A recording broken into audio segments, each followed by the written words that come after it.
وہ لہراتا نظر آتا ہے حزب اللہ کا جھنڈا۔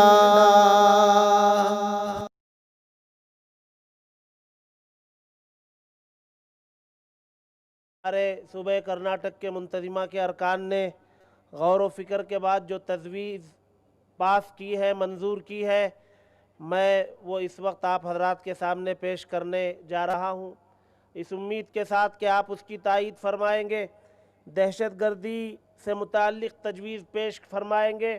ہمارے صوبہ کرناٹک کے جنرل سیکریٹری حضرت مولانا مفتی شمس الدین صاحب بجلی قاسمی استاد دارالعلوم شاہ ولی اللہ۔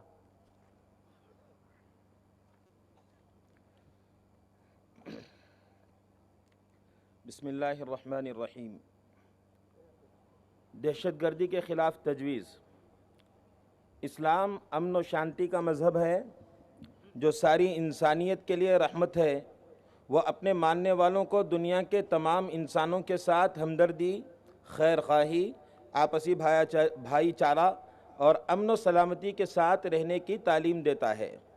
وہ ہر قسم کے تشدد اور دہشت گردی کا شدید مخالف ہے اور فتنہ و فساد، قتل و خونریزی کو سخت گناہ اور ناقابل معافی جرم سمجھتا ہے۔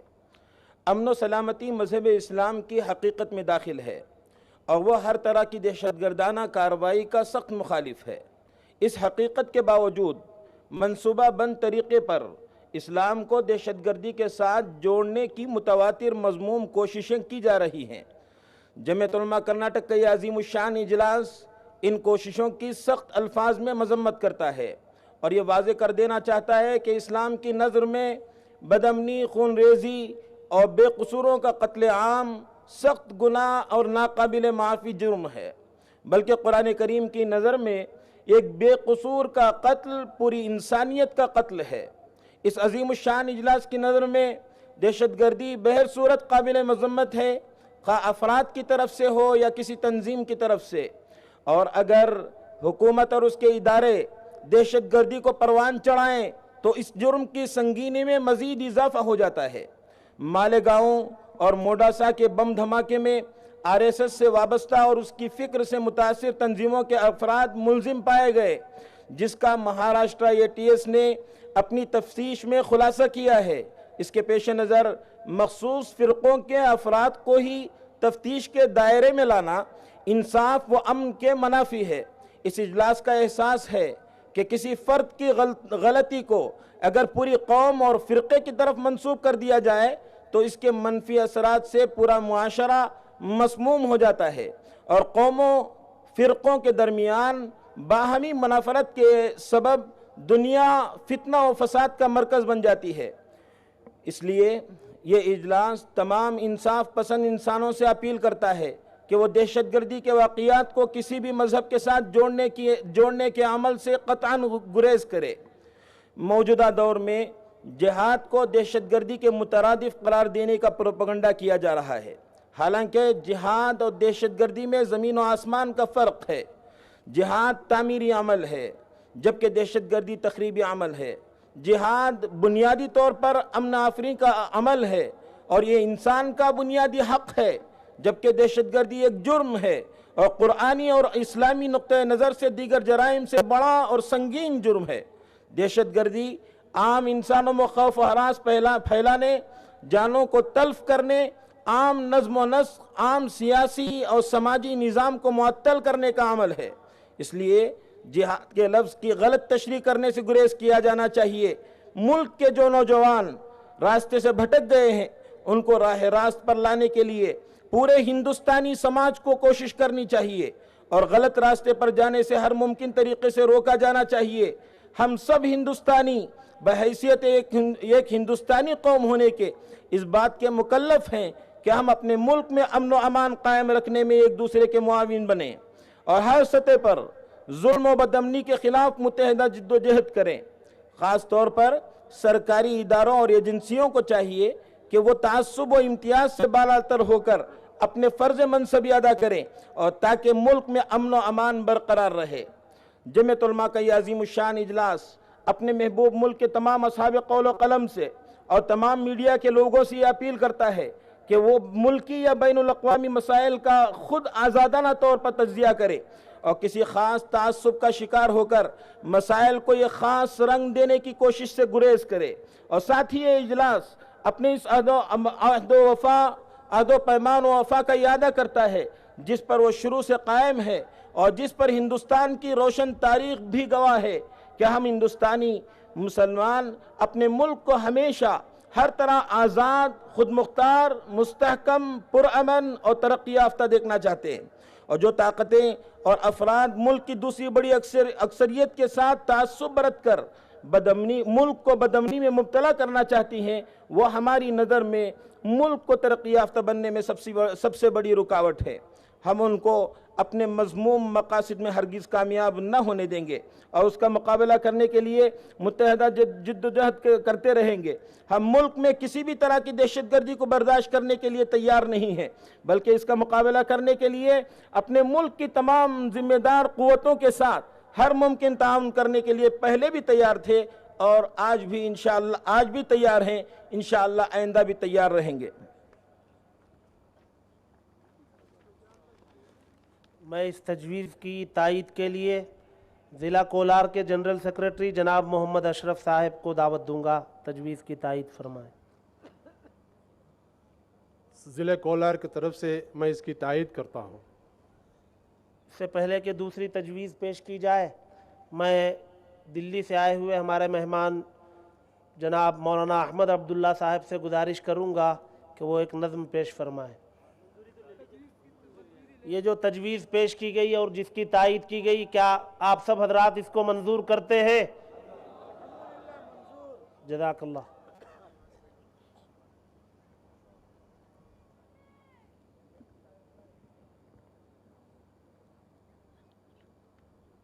بسم اللہ الرحمن الرحیم۔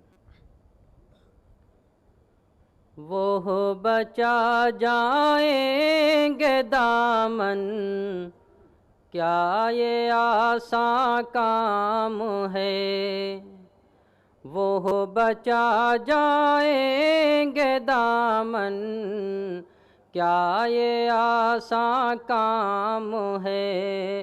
دل کے 100 ٹکڑے ہیں، ہر ٹکڑے پہ ان کا نام ہے۔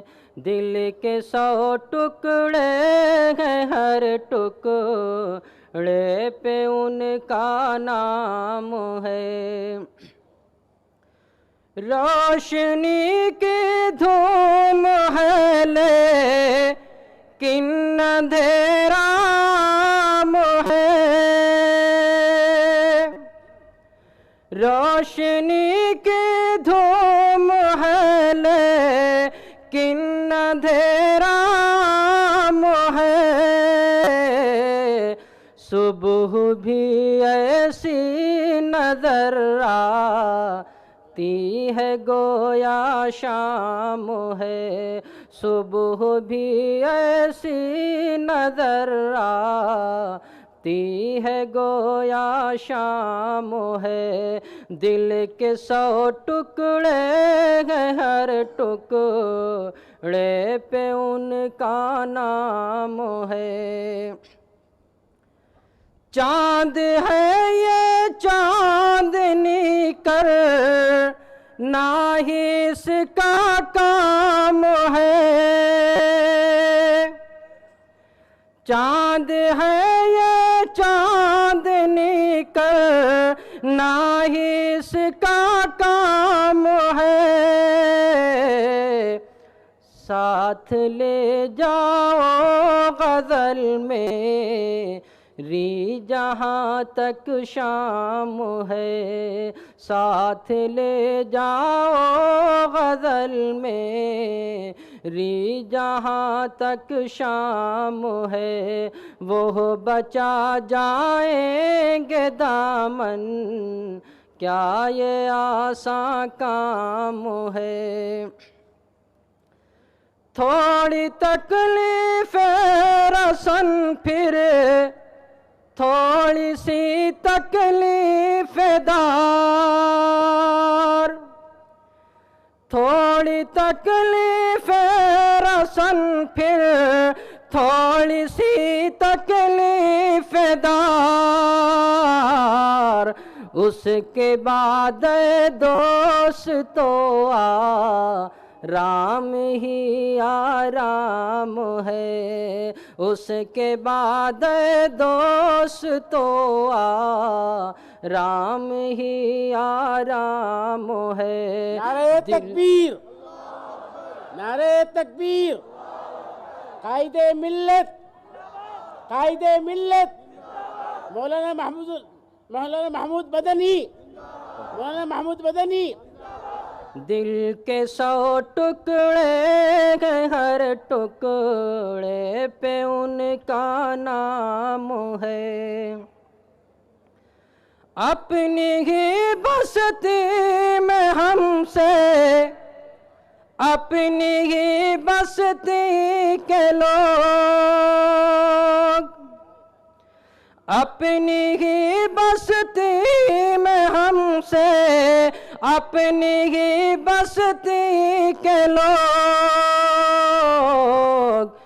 پوچھتے ہیں کون سی بستی کے ہو کیا نام ہے، پوچھتے ہیں کون سی بستی کے ہو کیا نام ہے، اس کے بعد دوستو آرام ہی آرام ہے، وہ بچا جائیں گے دامن، کیا یہ آسان کام ہے، دل کے 100 ٹکڑے ہیں، ہر ٹکڑے پہ ان کا نام ہے۔